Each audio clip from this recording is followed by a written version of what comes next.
जय बद्री केदारनाथ दोस्तों, बहुत बहुत स्वागत है आपका मेरे एक और यूट्यूब वीडियो पे। तो दोस्तों, आज 8 फरवरी हो चुकी है और 7 फरवरी तक का मेरा mutual fund data portfolio update हो चुका है। ग्रो ऐप पे भी और इंड मनी ऐप पे भी, दोनों ही पोर्टफोलियो में आपको दिखाऊंगा और बताऊंगा कि किस किस म्यूचुअल फंड में मुझे गेन हुआ है, किस में नुकसान। बात कर लेते हैं आज की। तो जैसा कि इस वक्त रुझान आ रहे हैं, उसमें साफ पता चल रहा है कि दिल्ली में बीजेपी की सरकार बनने वाली है। खैर, एज अ दिल्ली रेजिडेंट थोड़ा नुकसान होगा हमें, क्योंकि यू नो आम आदमी पार्टी के रहते वक्त यहाँ पर बिजली पानी और एजुकेशन थोड़ा सस्ता था। खैर, लेकिन हमें उससे क्या, हमारा तो म्यूचुअल फंड का चैनल है और हम शेयर मार्केट और म्यूचुअल फंड की बात करेंगे, पॉलिटिकल बातों पे हम यहाँ पे बात नहीं करेंगे। तो बीजेपी आती हुई दिख रही है, और बीजेपी की आने से शेयर मार्केट पे क्या असर होगा। देखिए, बहुत ज़्यादा असर दिल्ली चुनाव का शेयर मार्केट पे नहीं होता है। ना पहले कभी हुआ है, ना अब कभी होगा। दिल्ली कोई इतना बड़ा राज्य है भी नहीं कि यहाँ पे बहुत ज़्यादा फर्क पड़े, या देश की राजनीति में क्या फ़र्क पड़ता है। दिल्ली जैसे स्मॉल यूनियन टेरिटरी से तो कोई बहुत ज़्यादा फ़र्क नहीं पड़ता। हाँ, लेकिन यह है कि अगर एक बहुत बड़ा फॉल होना होगा तो वो थोड़ा सस्टेन हो जाएगा। कुछ मार्केट थोड़ी बढ़नी होगी तो थोड़ी ज़्यादा बढ़ जाएगी, ये हो सकता है। तो ओवरऑल सेंटीमेंट एक पॉजिटिव, न्यूट्रल टू पॉजिटिव ही रहेगा मार्केट के लिए, कि जो सेंटर में सरकार होती है वो अगर कोई राज्य जीतती है तो उसे पॉजिटिव ही माना जाता है। इसका बीजेपी से कोई लेना देना नहीं है, या आम आदमी पार्टी से कोई लेना देना नहीं है। आमतौर पे देखा जाता है कि सेंटर में जिसकी सरकार है, अगर किसी राज्य में चुनाव होते हैं और सेंटर वाली सरकार ही राज्य भी जीत जाती है तो उसे डबल इंजन की सरकार बोलते हैं वैसे। लेकिन उसमें ये रहता है कि प्रोजेक्ट्स जो हैं वो जल्दी क्लियर होने की अंदेशा रहता है, क्योंकि अल्टीमेटली जो सारे प्रोजेक्ट्स हैं यूनियन टेरिटरी लाइक दिल्ली, वो सारे सेंटर से ही अप्रूव होते हैं। तो वो दोनों एक ही सरकार रहती है तो थोड़ा तेज़ी से काम हो जाता है। हालांकि इसकी कोई गारंटी नहीं कि ऐसा हो, क्योंकि हमने कांग्रेस काल में देखा हुआ है कि सेंटर में कांग्रेस थी और दिल्ली में भी कांग्रेस थी, और जो बुरा हाल हुआ था उस वक्त करप्शन के मामले में। काम भले ही हुआ था, लेकिन करप्शन अंधाधुन हुआ था। तो प्रोज एंड कॉन्स हर चीज़ के हैं। तो अब देखते हैं बीजेपी क्या करती है आने वाले 5 सालों में दिल्ली में। और फिलहाल तो मार्केट इसे पॉजिटिवली लेगा, शेयर बाजार इसे पॉजिटिवली लेगा कि एक राज्य और केंद्र सरकार के अधीन आ गया है। अब चलिए बात करते हैं एफ आई डी आई के डेटा की। तो कल यानी 7 फरवरी को, शुक्रवार के दिन, एफ आई बहुत ठंडे दिखे। कल बहुत ज़्यादा उन्होंने सेलिंग नहीं की, सेलिंग करी लेकिन मात्र 4,770 करोड़ की उन्होंने सेलिंग करी है। और हमारे जो एफ आई डी आई आई है, उन्होंने 454 करोड़ की बाइंग करी। तो मोटा मोटा उन्होंने वो डाइजेस्ट कर लिया। ये डी आई तो लगभग उसके आसपास ही बाइंग सेलिंग करते हैं जितना कि हमारे एफ आई करते हैं। तो आपने देखा कि जितना मोटा मोटा उन्होंने किया है सेल, उतना मोटा मोटा इन्होंने बाय कर लिया है। तो ये तो बात हुई हमारे F I I D I के डेटा की। अब सिनेरियो क्या लग रहा है दोस्तों, देखिए, अभी मार्केट एक जोन में फंसा हुआ है। जो निचला सपोर्ट है वो है 22,800, जहां मार्केट गिरी थी अभी जनवरी में। और एक ऊपर का रेजिस्टेंस है जो है 23,700 या 800 के। तो ये 1,000 पॉइंट की जो गैप है, इसके बीच ही मार्केट झूल रही है, और इसका टूटना ज़रूरी है। या तो ऊपर टूटे या नीचे टूटे, अदरवाइज मार्केट कंसोलिडेट होती रहेगी इसी फेज़ में। अब आपको ये बात ध्यान रखनी पड़ेगी कि अब हम 5वें महीने में एंटर कर गए हैं, जब से मार्केट गिरी हुई है और बढ़ने का कोई नाम नहीं ले रही है। तो ये 5वां महीना शुरू हो गया, सितंबर के एंड से हम गिरना शुरू हुए थे, और इस वक्त 5वां महीना कंटिन्यू कर रहा है।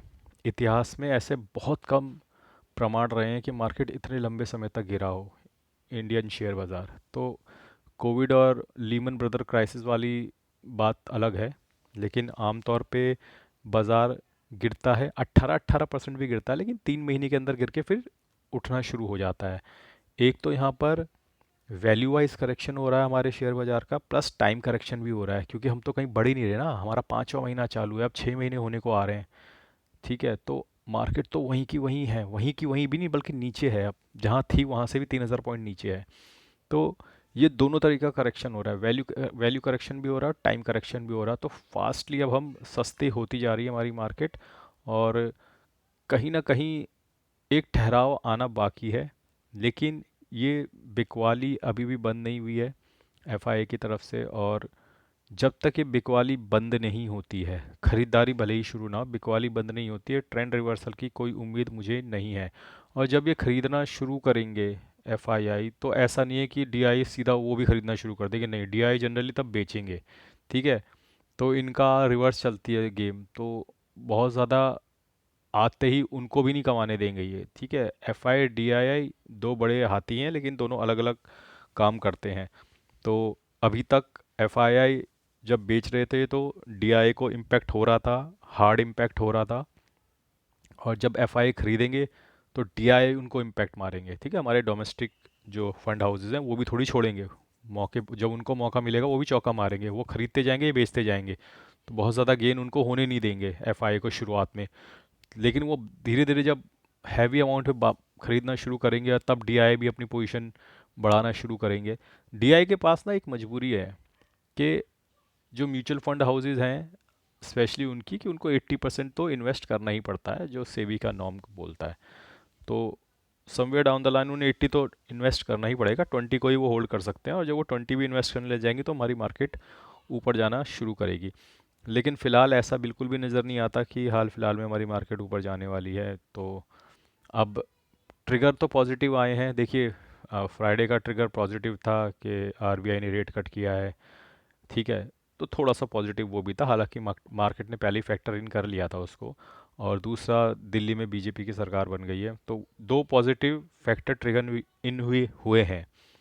इसका इम्पैक्ट एक शॉर्ट टर्म पॉजिटिव मार्केट में पड़ना चाहिए, बुद्धि ये बोलती है मेरी। ठीक है, अब होता है नहीं होता, बड़े प्लेयर इसको क्या करते हैं वो अलग चीज़ है, क्योंकि कभी कभी क्या होता है कि हर रिटेलर ना यही सोचेगा कि भाई RBI का भी रेट कट हो गया और दिल्ली में बीजेपी की सरकार बन गई, चलो अब कॉल खरीद लेते हैं, कुछ शेयर ले लेते हैं। और बिग मनी जैसे ही देखेगा कि रिटेलर का पैसा कॉल में जा रहा है और शेयर में जा रहा है, वो उसका उल्टा कर देंगे। तो होना तो, जो बुद्धि बोलती है, यही चाहिए कि मार्केट को ऊपर जाना चाहिए सोमवार को, लेकिन हमने इतिहास में देखा है कई बार कि बिग मनी जो होना चाहिए उसका उल्टा भी करने की ताकत रखते हैं, उनके पास पैसा है, वो शॉर्ट कर देंगे मार्केट को। तो अब देखते हैं मंडे को क्या होता है, लेकिन ओवरऑल एक शॉर्ट टर्म ट्रिगर पॉजिटिव बनता हुआ मुझे दिख रहा है। और शायद इस ट्रिगर में हम 24,000 क्रॉस कर सकते हैं। लेकिन इसका मतलब ये नहीं कि हम 24,000 क्रॉस कर जाएंगे, हम सीधा फिर हम लाइफ टाइम हाई बना देंगे, नहीं, वहाँ से डाउनफॉल आ सकता है। तो ये ओवरऑल ट्रेंड है मार्केट का जो मैं आपके साथ शेयर कर रहा हूँ। दोस्तों, मुझे यूट्यूब गाइडलाइंस का ध्यान रखना पड़ता है, और क्योंकि मैं फ्लिपकार्ट का लिंक, अमेज़न का लिंक, अपने एफिलेट मार्केटिंग वाला आप लोगों के साथ शेयर करता हूँ अपने वीडियोस में। तो यूट्यूब गाइडलाइंस बोलती है कि मुझे ट्रांसपेरेंसी बना के रखनी है, मुझे आप लोगों को बताना भी है वीडियो में कि अगर आप इस लिंक के थ्रू कोई भी प्रोडक्ट लेते हैं, जो प्रोडक्ट मैं दिखा रहा हूँ या इसके अलावा भी कोई भी, तो मुझे कमीशन मिलता है। तो ये ट्रांसपेरेंसी बनाए रखना बहुत ज़रूरी है, ताकि मेरे जो व्यूअर्स हैं उन्हें धोखा ना हो, उन्हें ऐसी चीटिंग ना हो, उन्हें ऐसा ना लगे कि भाई कोई ऐसी चीज़ हमें प्रमोट की जा रही है जिसके बारे में बताया नहीं जा रहा, और हमें ये पता ही नहीं है कि सामने वाला जो वीडियो बना रहा है उसको भी इसमें मुनाफा है। तो जी हाँ, यूट्यूब गाइडलाइन से बोलती हैं, एफिलिएटेड मार्केटिंग गाइडलाइन से बोलती हैं कि मुझे अपने व्यूअर्स को ये बताना है स्पष्ट तरीके से, ट्रांसपेरेंसी से, कि अगर आप इन लिंक के थ्रू कोई भी प्रोडक्ट खरीदते हैं तो मुझे उसमें कमीशन मिलेगा। बाकी कुछ मैंने म्यूचुअल फंड्स की बुक्स के, गुड अच्छी बुक्स के लिंक दे रखे हैं फ्लिपकार्ट पे, आप देखेंगे स्क्रीन पे, तो आप वहाँ से ले सकते हैं अगर आपकी इच्छा हो और आप अगर जानना चाहते हैं, सीखना चाहते हैं, पढ़ना चाहते हैं म्यूचुअल फंड के बारे में। ठीक है, आगे बढ़ते हैं अपने म्यूचुअल फंड के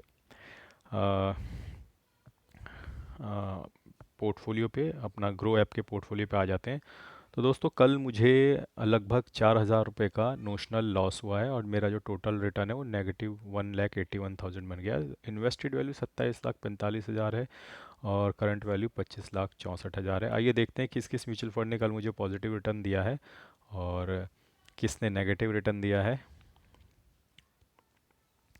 तो काफ़ी म्यूचुअल फंड ने पॉजिटिव रिटर्न भी दिया है, क्योंकि नुकसान सिर्फ 4,000 का ही है, तो ये तो मत स्वाभाविक सा है कि काफ़ी सारे म्यूचुअल फंड ने पॉजिटिव रिटर्न भी दिया होगा। मोतीलाल ओसवाल मिड कैप ने 1,800 का मुझे पॉजिटिव नोशनल गेन दिया है। HSBC large and mid cap ने 1,000 का नोशनल गेन दिया है। कोटक इमर्जिंग ने 174, इन्वेस्को इंडिया मिड कैप ने 146, एडलविज मिड कैप ने 282, HDFC mid cap 205, Nippon India growth 62, Invesco India infrastructure 12, Motilal Oswal BSE enhance value 37, HDFC large cap 56, बंधन core equity 22, HDFC large and mid 9 रुपये, Nippon India power and infra 3 रुपये, Nippon India large cap 350, Invesco India PSU 180, Motilal Oswal Nifty 72, count mid cap 434, ICICI prudential Bharat 22 116, Nippon India small cap 892, Aditya Birla 513, count large and mid cap 477, पराग पारिक 255 का loss. कल पराग पारिक ने भी loss दिया है। HDFC defence 53, Tata small cap 370, count infrastructure 274, बंधन small cap 854, Canara Robeco small cap 369, bank of India small cap 9 से 35, count small cap 1756। तो ये सब मिल मिला के कल मुझे 4000 का नोशनल लॉस हुआ। देखिए कुछ गलतियां मेरे को इस पोर्टफोलियो को बनाने में भी हुई जब मैंने पिछले साल इस पोर्टफोलियो को बनाना शुरू किया, क्योंकि मार्केट एकदम बूम पे था और थोड़ा उस बूम को देखते हुए मैंने कुछ गलत डिसीजन ले लिए। हालांकि अब मैं वो गलत डिसीजन नहीं लेता। अगर आप मेरे इंड मनी ऐप पे जाके देखोगे तो जो मेरी करंट एस आई पीज चल रही हैं वो सारी मिड स्मॉल और लार्ज कैप में ही चल रही हैं बस, या उनका जो कॉम्बिनेशन होता है फ्लेक्सी कैप या बस उन्हीं में चल रही हैं। लेकिन पहले मुझसे गलतियां हो रखी हैं। कुछ पुराने फंड मेरे पास पड़े हैं और धीरे धीरे इन फंड से मैं स्विच करूंगा। तो अगर आप देखना चाहें तो मोतीलाल ओसवाल मिड कैप से नहीं करूंगा। तो इस पोर्टफोलियो में दिखाता हूँ किस किस फंड से मैं स्विच कर जाऊँगा। इन्वेस्को इंडिया इंफ्रास्ट्रक्चर, ये इंफ्रास्ट्रक्चर है, सेक्टोरल है, इससे मैं स्विच करूँगा जब ये ठीक ठाक प्रॉफिट में आ जाएगा। ठीक है, तो कहाँ स्विच करूँगा? Most probably Invesco India mid cap जो ऊपर दिख रहा है उसमें स्विच कर दूंगा। तो एक ही AMC के दोनों फंड हैं। मोतीलाल ओसवाल इसी बैलेंस वैल्यू इंडेक्स फंड, ये इंडेक्स फंड ये गलत है, ये गलत मेरे से इंडेक्स फंड बाय हुआ है। तो इसको मैं कहाँ इन्वेस्ट करूँगा? मोतीलाल ओसवाल के मोस्ट प्रोबेबली मिड कैप में इसे हटा दूंगा। और आपका Nippon India power and infra, again ये सेक्टोरल फंड है, तो इसको मैं निपॉन के मिड कैप या लार्ज कैप में डाइवर्ट कर दूंगा या स्मॉल कैप में डाइवर्ट कर दूंगा इस पैसे को। और Motilal Oswal Nifty defence, again defence एक सेक्टोरल फंड है, इसको अगेन मैं मोतीलाल ओसवाल के मिड कैप में डाइवर्ट कर दूंगा इस पैसे को। ICICI प्रूडेंशियल भारत 22, ये बेसिकली इसके अंदर सरकारी कंपनियां ज़्यादा हैं, तो मैं इसको, अगर मेरे पास ICICI कोई नहीं है तो मैं इसको रिडीम करके किसी और फंड में डाल दूंगा पराग पारिक टाइप में, क्योंकि वो लार्ज कैप है। तो यहाँ से भी मैं एग्जिट करूँगा। और आदित्य बिरला सन लाइफ PSU अगेन एक सेक्टोरल फंड है, इससे मैं एग्जिट करूँगा, लेकिन अभी नहीं करूँगा, जब मुझे ठीक ठाक प्रॉफिट में आएगा तब। मेरे को कोई जल्दी नहीं है, ठीक है। गलत डिसीजन हो गए हैं लेकिन गलत डिसीजन को भी सही किया जा सकता है, ठीक है।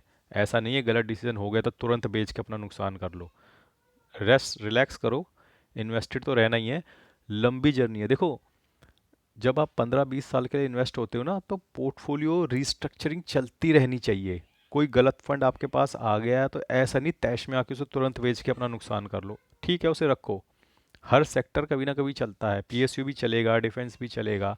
तो जब ये चलेंगे तब इससे प्रॉफिट बुक करके मैं दूसरे फंड में स्विच कर जाऊंगा, जो कि इस बार तो sure mid cap small cap या लार्ज कैप का ही फंड होगा, और उधर मैं इन्वेस्ट करूंगा, ठीक है। तो इस में आगे आप देखोगे कि HDFC डिफेंस फंड है, इससे मैं डेफिनेटली HDFC के मिड कैप या लार्ज कैप में जो मेरे पास ऑलरेडी है उसमें स्विच कर जाऊंगा। कॉन्ट इंफ्रास्ट्रक्चर है, इससे मैं स्विच कर जाऊंगा अपने कॉन्ट के स्मॉल कैप या मिड कैप में, मेरे पास हैं दोनों। और आपका बस इतने हैं। तो करीबन मैंने 5-7 फंड आपको दिखाए हैं, तो 5-7 फंड मेरे कम हो जाएंगे, लेकिन कब कम होंगे, कोई मेरे से डेट पूछेगा भैया कब कम होंगे, तो डेट नहीं बता सकता। समय लगेगा, मार्केट को रिकवर होना पड़ेगा, फंड मेरे प्रॉफिट में आना पड़ेगा। और अभी इनमें एग्जिट लोड है, 1 साल नहीं हुआ है इनको लिए हुए, या कुछ में हो गया कुछ में नहीं हुआ है। तो क्योंकि एस आई पीज़ रही होंगी तो सारी एस आई पीज़ में तो एग्जिट लोड ख़त्म नहीं हुआ होगा। पहली वाली में भले ही हो गया, उसके बाद वाली में नहीं हुआ होगा। तो पहले तो सबको एग्जिट लोड फ्री होने दूंगा, ठीक है। उसके बाद इनको प्रॉफिट में आने दूंगा, उसके बाद धीरे धीरे स्विच कर लेंगे। कोई जल्दबाजी नहीं करनी है, पेशेंस से काम करना है। जर्नी बहुत लंबी है। अपनी ट्रेन निकल चुकी है प्लेटफॉर्म से, अब ट्रेन में अगर कुछ गड़बड़ी आ रही है तो उसे धीरे धीरे, जब भी प्लेटफॉर्म पे गाड़ी लगती है, उन कमियों को रिपेयर करना है। ऐसा नहीं है कि ट्रेन को ही उठा के पटरी से बाहर फेंक देना है, नहीं, ऐसा नहीं करना। मैंने देखा है लोग, अगर लोग बड़े रेस्टलेस होते हैं, भैया गलत फंड में एंटर हो गया, भैया आपने तो बोला था कि सेक्टर वो नहीं लेने, इंडेक्स फंड मैंने ले लिया है, मैं बेच दूं। अरे, अब एंटर हो गए हो तो उसमें प्रॉफिट और एग्जिट लोड तो बचाओ। एग्जिट लोड बचाओ, प्रॉफिट कमाओ, तब निकलो ना, तब तो पैसा बनेगा। तुम लॉस में बेच देते हो, म्यूचुअल फंड को लॉस में बेचने का कोई तुक नहीं है। देखो, सेक्टोरल और थीमेटिक म्यूचुअल फंड भी चलेंगे, ऐसा नहीं है, बट वो कंसिस्टेंटली नहीं चलेंगे। तो वेट करो ना उसके चलने का, जब वो चलेगा प्रॉफिट में आएगा और आपका एग्जिट लोड हट जाएगा। एग्जिट लोड पे ध्यान दिया करो, मैं हमेशा बोलता हूँ एग्जिट लोड पे ध्यान दिया करो। 1-1% एग्जिट लोड होता है, बेकार में तुम 1% और खो देते हो। ये 1-1% जो तुम आज खो रहे हो, ये 1% आगे जाके आपको 10-10% का मुनाफा देगा। तो इस 1% को बचाया करो। ये मत सोचा करो अरे 100 रुपये का तो नुकसान हो रहा है, 500 रुपये का तो नुकसान हो रहा है। नहीं, ये 500 रुपये अब सोचो 20 साल तक इन्वेस्टेड रहेगा तो ये 500 आपके 5,000 बन जाएंगे। ठीक है, 10,000 बन जाएंगे, 15,000 बन जाएंगे। तो इस हिसाब से सोचा करो। तो म्यूचुअल फंड अगर कोई गलत आ भी गया है तो उसको तुरंत नहीं बेचना। ठीक है, दो चीज़ का हमेशा ध्यान रखना है, एक तो उसका एग्जिट लोड हटने दो, 1 साल से ऊपर होने दो। दूसरा, उसे थोड़ा प्रॉफिट में आने दो, 5-10% के। जैसे वो इतना प्रॉफिट में आता है तब स्विच कर लो उसके same mid cap small cap या लार्ज कैप का जो भी इस कंपनी का होगा उसमें स्विच कर लो, या फिर बेच के दूसरे में ही स्विच करना है तो वो आपकी इच्छा है। ठीक है, तो ऐसा आप कर सकते हैं। अब आते हैं अपने इंड मनी ऐप के म्यूचुअल फंड पोर्टफोलियो में आ जाते हैं। और आप देख सकते हैं कि मेरी एस आई पीज़ लगातार जारी हैं। अब क्योंकि कल तो छुट्टी है तो मंडे की मेरी एस आई पी देखिए लग रखी है, S B I small cap की लग रखी है। और ये मैं इसलिए दिखाता रहता हूँ ताकि आपको भरोसा और कॉन्फिडेंस मिलता रहे कि भैया भी इन्वेस्ट कर रहे हैं साथ साथ, कोई फेक यूट्यूबर की तरह ज्ञान दे के नहीं जा रहे हैं। तो S B I small cap की मेरी एस आई पी मंडे को कटेगी, टाटा स्मॉल कैप की मंडे को कटेगी, कैनरा रुपये को स्मॉल, तो स्मॉल कैप धड़ाधड़ कट रहे हैं मेरे मंडे को। Bank of India small cap तो 4 स्मॉल कैप कट रहे हैं। और फिर बंधन कोर इक्विटी ये मिड कैप है, मोतीलाल ओसवाल मिड कैप ये भी मिड कैप है। तो 6 एस आई पीज़ मेरी मंडे को कटने वाली हैं। तो आपको एक कॉन्फिडेंस मिलेगा, भरोसा मिलेगा कि आप अकेले नहीं हो। आपसे पहले और आपसे ज़्यादा भी कोई इन्वेस्ट कर रहा है, और ऑफ कोर्स मेरे से भी ज़्यादा इन्वेस्ट करने वाले हैं मेरे व्यूअर्स में जो मुझसे भी ज़्यादा इन्वेस्ट करते हैं। तो let's let's let's be assure कि हम कहीं मार्केट छोड़कर भाग नहीं रहे हैं और लगातार इन्वेस्ट करते जा रहे हैं। तो रेस्ट एश्योर कि हम इन्वेस्ट कर रहे हैं और हम कहीं नहीं जा रहे हैं। अब अगर इसके पोर्टफोलियो पे नज़र बनाई जाए तो आप देख सकते हैं कि लगभग 75,000 की इन्वेस्टेड वैल्यू है और 74,000 तो लगभग ब्रेक इवन पे ही है ये पोर्टफोलियो। और ना कोई ज़्यादा प्रॉफिट नहीं है, कोई मुनाफा नहीं है, और लगातार एस आई पी इसमें चल रही हैं। 48,000 की मेरी एस आई पीज़ कटनी है फरवरी में, उसमें से 11.5 कट चुकी हैं। अब आप देख सकते हैं आदित्य बिरला सन लाइफ पी एस यू, ये भी ग्रो ऐप में लिया हुआ मेरा पुराना फंड है, इसको भी मैं स्विच करूँगा। लेकिन अब जो एस आई पीज़ चल रही हैं आपने देखा वो सारी मिड कैप स्मॉल कैप और लार्ज कैप में चल रही हैं। एक मैंने ये Tata gold E T F नया ख़रीदा है, और इसकी भी मैं एस आई पीज़ अब करता रहूँगा क्योंकि मेरे को हेजिंग भी करनी है। क्योंकि गोल्ड एक नेचुरल हेजर होता है अगेंस्ट इक्विटी। तो एक छोटी सी एसआईपी मैंने इसमें भी शुरू कर दी है। पहली अमाउंट 5,000 की डालनी पड़ती है, लेकिन उसके बाद आप हज़ार हज़ार की एसआईपी कर सकते हो। तो वीकली मैंने इसमें हज़ार हज़ार रुपये की गोल्ड में भी एटाइप लगा रही है एसआईपी। आई सी आई सी प्रोडेंशियल भारत 22 है जिसने लगभग 19 रुपये का नोशनल लॉस दिया है, 31 रुपये का लॉस दिया है। H S B C small cap ने, H D F C small cap ने 22 रुपये का लॉस दिया है, 1 रुपये का लॉस दिया है। आई सी आई सी पोटेंशियल ब्लू चिप ने, निपॉन इंडिया स्मॉल कैप 14 रुपये, निपॉन इंडिया लार्ज कैप 5 रुपये, 11 रुपये का गेन दिया है। कोटक एमर्जिंग इक्विटी स्कीम ने, टाटा स्मॉल कैप 19 रुपये का लॉस दिया, जे एम फ्लेक्सी कैप 4 रुपये का लॉस दिया है, H D F C mid cap 5 रुपये का प्रॉफिट दिया है, Invesco India large and mid ने 90 पैसे का, एडलवेज स्मॉल कैप 15 रुपये का लॉस दिया है। नोशनल है सारा ये। इन्वेस्को इंडिया मिड कैप 8 रुपये का नोशनल गेन है। निपॉन इंडिया 4 रुपये का नोशनल गेन है। कोटक स्मॉल कैप 9 रुपये का नोशनल लॉस है। मोतीलाल ओसवाल 18 रुपये का गेन है। पराग पारिक 11 रुपये का नोशनल लॉस है। बंधन को 90 पैसे का gain. Bank of India small cap 17 रुपये का notional loss. Edelweiss mid cap 4 रुपये का notional gain. S B I small cap 17 रुपये का नोशनल लॉस। कैनरा रुपये को 16 रुपये का नोशनल लॉस है।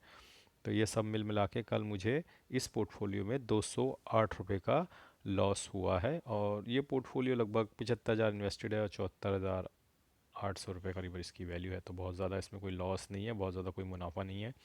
स्टेबल है ये वाला पोर्टफोलियो और ठीक ठाक चल रहा है। तो दोस्तों ओवरऑल मार्केट का सिनेरियो मैं आपको बता चुका हूँ कि मार्केट में एक पॉजिटिव मोमेंटम आना चाहिए शॉर्ट टर्म। ठीक है, एक पूरा ट्रेंड रिवर्सल नहीं होगा लेकिन एक शॉर्ट टर्म पॉजिटिव मोमेंटम आना चाहिए। दो पॉजिटिव ट्रिगर मार्केट को मिले हैं, एक मिला है आपका आरबीआई का रेट कट, एक मिला है बीजेपी की विक्ट्री दिल्ली में। अब देखते हैं मार्केट कैसा शेप अप होता है। लेकिन कोई भी इन्वेस्टमेंट करने से पहले किसी भी म्यूचुअल फंड में, किसी भी शेयर में, आप अपने फाइनेंशियल एडवाइज़र और अपनी बुद्धि का इस्तेमाल अवश्य करें। किसी भी यूट्यूबर की बातों में आकर अपनी इन्वेस्टमेंट ना करें। आपका पैसा, आपका जोखिम, आपका रिस्क है, इसलिए ध्यानपूर्वक, पूरे ध्यान से पूरी सोच समझ से और किसी अच्छे बंदे से जो सेबी रजिस्टर्ड हो, और या फिर जिसको मार्केट की अच्छी परख हो, उसकी सलाह लेकर आप इन्वेस्ट कर सकते हैं। बाकी मार्केट का ओवरव्यू आपका भाई आपको देता रहा है और देता रहेगा। धन्यवाद। Good bye. जय बद्री केदार।